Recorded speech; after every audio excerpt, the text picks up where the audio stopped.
C'est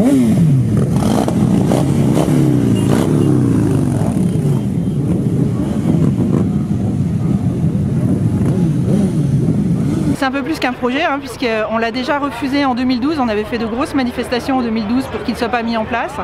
En fait, c'est une directive européenne qui tente d'imposer à tous les pays membres un contrôle technique pour les deux roues motorisées.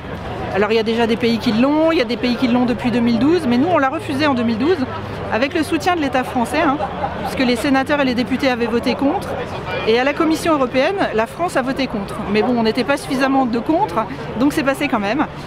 Et donc on nous avait promis que ça reviendrait en 2022, mais que les pays qui auraient entre-temps fait la preuve que l'accidentalité moto avait baissé ne seraient pas obligés de le mettre en place dans leur pays.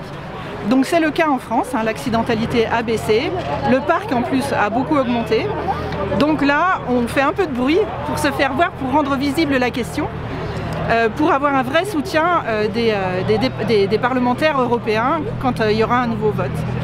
Et aujourd'hui, le message de la FFMC, c'est que les accidents qui sont liés à une défaillance technique sur les motos, c'est moins de 0,3% des accidents.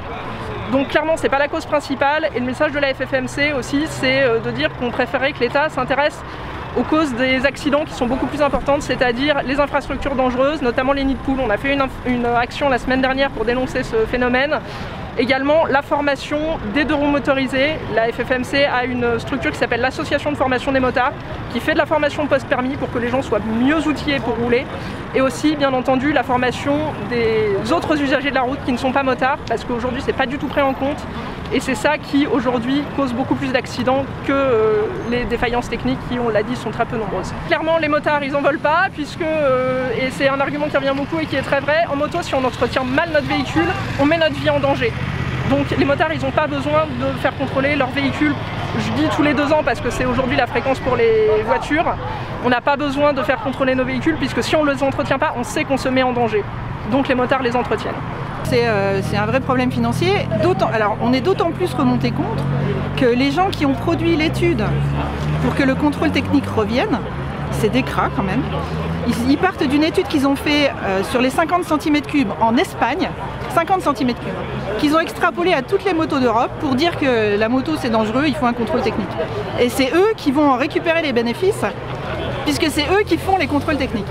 Donc c'est un véritable scandale. Donc nous on pense que c'est pas du lobbying, ça, c'est limite nous faire les poches directement. Donc on n'en veut pas, d'autant plus que les motards ils entretiennent bien leur moto. Parce qu'ils ont conscience que s'ils tombent, s'il se passe quelque chose, bah, ils vont être blessés, quoi. Nous on préférerait que l'État travaille de manière un peu plus consciencieuse sur l'état des routes par exemple, et sur les infrastructures dangereuses. D'ailleurs la semaine dernière on avait fait une opération nid de poule à Pâques pour dénoncer les trous dans les routes, quoi. Et donc ça pourrait représenter combien financièrement? Vous l'évaluez? On sait pas. Ils nous ont parlé de 20 €, de 30 €, de 50 €. Ils nous ont parlé d'un contrôle visuel. Ils nous ont parlé de 10 points à vérifier. On sait pas puisque nous on n'en veut pas. Donc on ne s'intéresse pas au truc, on dit non. Alors en ce début d'après-midi, on va partir, on va faire un parcours autour de Nancy pour terminer dans le centre-ville. Pour manifester en nombre et montrer que les motards se mobilisent contre ce contrôle technique et qu'on puisse démontrer notre force et notre prise de position qui est clairement contre ce contrôle technique.